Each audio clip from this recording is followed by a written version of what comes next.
पिछले भाग में आपने देखा कि जानवी और सूरज नाम का एक जोड़ा गाड़ी से गुजर रहे होते हैं। तभी एक घने पीपल के पेड़ को देखकर वे अपनी गाड़ी वहां रोकते हैं और पेड़ की छांव में बैठकर खाना खाकर मांस के टुकड़े वहीं फेंक देते हैं। उनके ऐसा करने के बाद गर्भवती जानवी को पेड़ के आसपास कुछ अजीबोगरीब सी आवाजें सुनाई देती है, जिन्हें सुनकर वो डर कर बेहोश हो जाती है। जानवी के बेहोश होने के बाद सूरज पेड़ के सामने बनी बड़ी सी हवेली में रात बिताने के लिए जगह मांगता है और वे वहीं रुक जाते हैं। अब आगे। जानवी, हमारी गाड़ी स्टार्ट नहीं हो रही थी तो मजबूरी में मुझे तुम्हें लेकर हवेली के अंदर आना पड़ा। चिंता मत करो, तुम यहाँ पर सेफ हो। सूरज, मुझे यहाँ पर कुछ ठीक सा नहीं लग रहा है।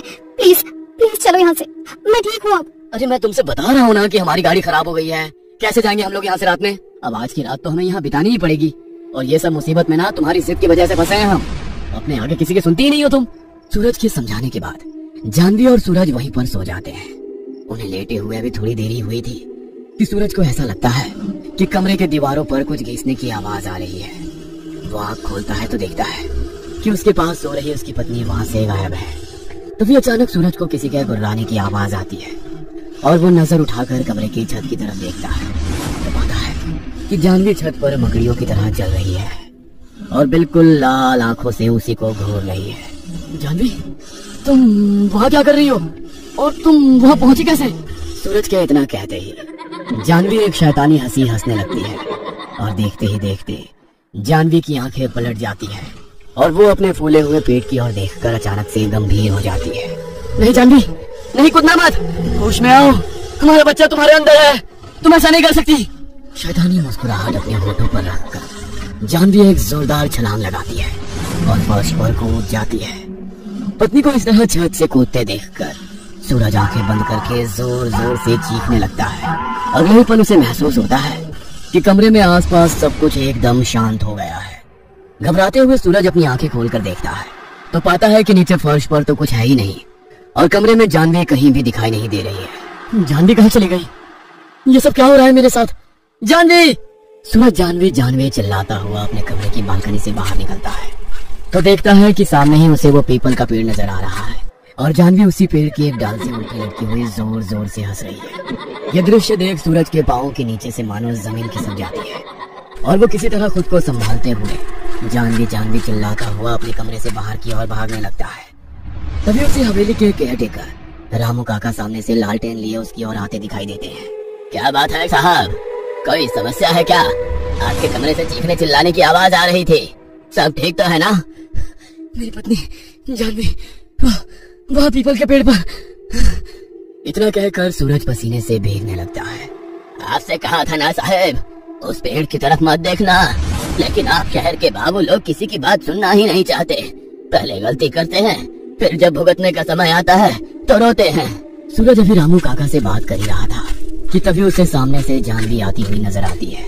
क्या बात है सूरज, तुम इतने घबराए हुए क्यों नजर आ रहे हो? जानवी, तुम तो वहाँ नीचे पेड़ के पास थी ना, इधर से कहाँ से आ रही हो? ये सब क्या हो रहा है मेरे साथ? अगर तुम यहाँ हो तो वो कौन थी? अरे मैं वहाँ पेड़ के पास क्यों जाऊंगी? मुझे तो बस थोड़ी घबराहट महसूस हो रही थी, इसीलिए मैं हवेली में टहलने के लिए निकल गई थी। तुम्हें वहम हुआ होगा। चलो, रात काफी हो गई है, अब सो जाते हैं। जानवी की बात सुनकर हैरान परेशान सा सूरज अपनी पत्नी का हाथ पकड़कर वापस अपने कमरे की ओर लौट जाता है और आंखें बंद करके सोने की कोशिश करने लगता है। इतना सब कुछ देखने के बाद अब तो जैसे सूरज की आंखों से नींद कोसों दूर भाग गई थी। काफी मशक्कत करने के बाद तकरीबन 1-1.5 घंटे के बाद सूरज की आंखें बंद होती है, लेकिन एक बार फिर रात में ही उसकी नींद टूटती है। उसे महसूस होता है कि उसके आसपास से कुछ भयानक आवाजें आ रही है। घबराते हुए सूरज एक बार फिर से अपनी आंखें खोलता है तो देखता है कि उसकी पत्नी नाखून से दीवारों को खरोच रही है और ना जाने अजीब सी भाषा में कुछ बड़बड़ा रही है। जानवी के नाखूनों से लगातार खून बह रहा था, लेकिन उसके बाद भी वो दीवार को खरोचे ही जा रही थी।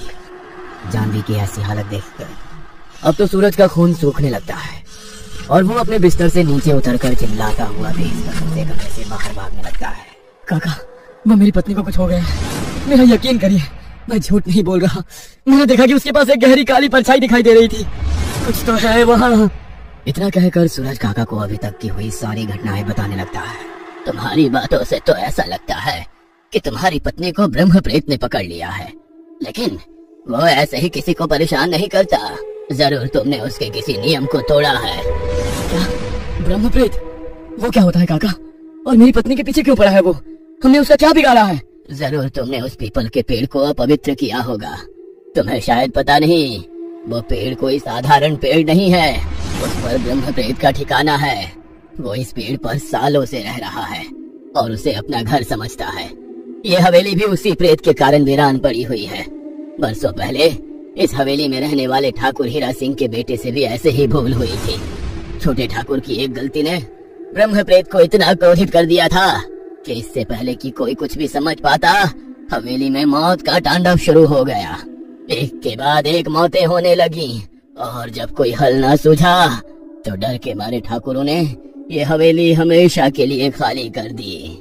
इतना ही नहीं, इस हवेली के आसपास कोसों दूर तक इंसान तो क्या, परिंदा भी पर मारने से घबराता है। तुम्हें ब्रह्म प्रेत की शक्तियों का अंदाजा नहीं है।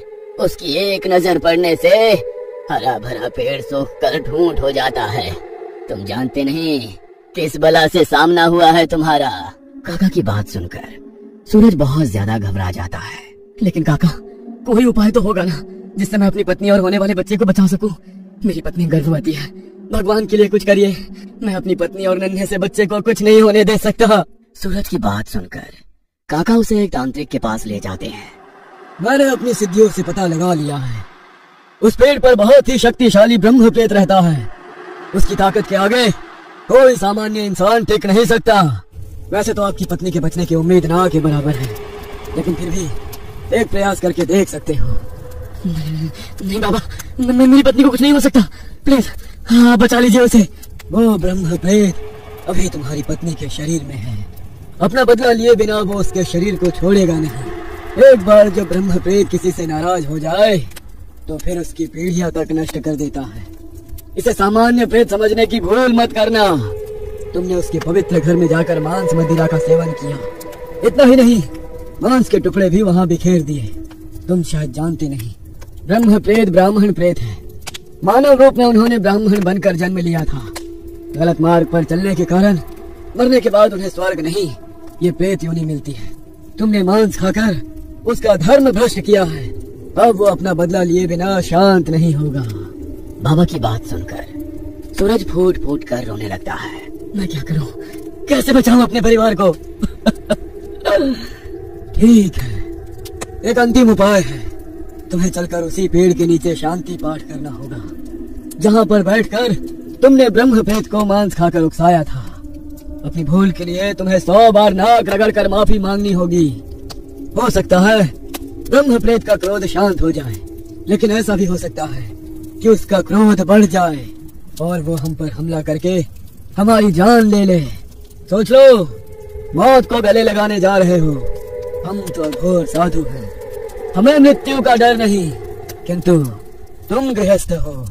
अपना मन पक्का करके जवाब दो। सूरज के मन में अभी भी आस थी कि शायद उसकी पत्नी और बच्चा जीवित बच जाए, और वैसे भी अगर वो दोनों ही ना रहे तो ऐसा जीवन जीकर उसे मिलता ही क्या। सूरज को उम्मीद थी कि उसकी माफी मांगने से शायद उनकी जान बच जाए, इसलिए वो हर जोखिम उठाने को तैयार हो जाता है। बाबा और सूरज पेड़ के नीचे जाकर शांति पाठ के लिए सभी सामग्री जुटाते हैं और हवन करना शुरू कर देते हैं। ओम ह्रीं क्लीं चामुंडाय विच्चे। हवन शुरू होते ही वहाँ तेज हवाएं चलने लगती है। उन हवाओं में इतनी ठंडक थी कि सूरज का रोम रोम कांपने लगा था। अचानक ही हवाओं का शोर उसके कान के आसपास आकर फुसफुसाता है। चले जाओ यहाँ से, चले जाओ। सूरज अभी भी आंखें बंद किए लगातार मंत्र पढ़ रहा था। उसी समय पेड़ के ऊपर से एक के बाद एक पत्थर जाकर सूरज और बाबा के ऊपर गिरने लगते हैं, और इसके साथ ही किसी के गुस्से में गुर्राने जैसी आवाजें सुनाई देने लगती है। डटे रहना, अगर तुम इस समय घबरा गए ना तो फिर तुम्हें और तुम्हारे परिवार को कोई नहीं बचा सकता। पत्थरों के मार सहते हुए भी सूरज लगातार उस पाठ को करता ही जा रहा था। पाठ खत्म होने के बाद सूरज हाथ जोड़कर रोते हुए ब्रह्म प्रेत से अपनी गलती के लिए माफी मांगने लगता है। मैं अपनी भूल के लिए क्षमा मांगता हूँ, मेरे परिवार की जान बख्श दो। आपका अपमान करने का मेरा कोई इरादा नहीं था। अपनी भूल की माफी के लिए यह बच्चा आपके चरणों में 100 दीपक अर्पित करना चाहता है। आप अपना क्रोध छोड़कर इसकी भूल की माफी दे दीजिए। ये नादान है, नहीं जानता था आपका स्थान है ये। आप तो प्रेत राज हैं, आपसे कोई नहीं जीत सकता, इसलिए हम बस आपसे क्षमा याचना करने आए हैं। नाक रगड़कर माफी मांगने के बाद सूरज आंखें बंद करके वहीं पेड़ के नीचे बैठ जाता है और लगातार हनुमान चालीसा पढ़ने लगता है। कुछ देर के बाद जब वो आंखें खोलता है तो देखता है कि उसकी पत्नी जानवी वहीं पेड़ के पास बेहोशी की हालत में पड़ी हुई है। सूरज को कुछ भी समझ में नहीं आ रहा था। सूरज अपनी पत्नी को नाम लेकर पुकारता है तो जानवी आंखें खोल लेती है। सूरज, सूरज क्या हुआ? मैं यहाँ कैसे आ गई? जानवी, मुझसे अभी और कुछ मत पूछो, बस अब हम लोग यहाँ से चलते हैं। बाबा को धन्यवाद कहने के बाद सूरज तेज कदमों से चलते हुए जानवी को अपने साथ लेकर गाड़ी में बैठता है और एक बार फिर से गाड़ी स्टार्ट करने की कोशिश करता है तो एक झटके से गाड़ी स्टार्ट हो जाती है। वह मन ही मन ब्रह्मप्रेत को धन्यवाद देते हुए वहाँ से निकल जाता है। आज सूरज और उसके परिवार की जान तो बच गई थी, लेकिन इस हादसे ने उसके दिल में भयानक यादों को हमेशा के लिए अंकित कर दिया।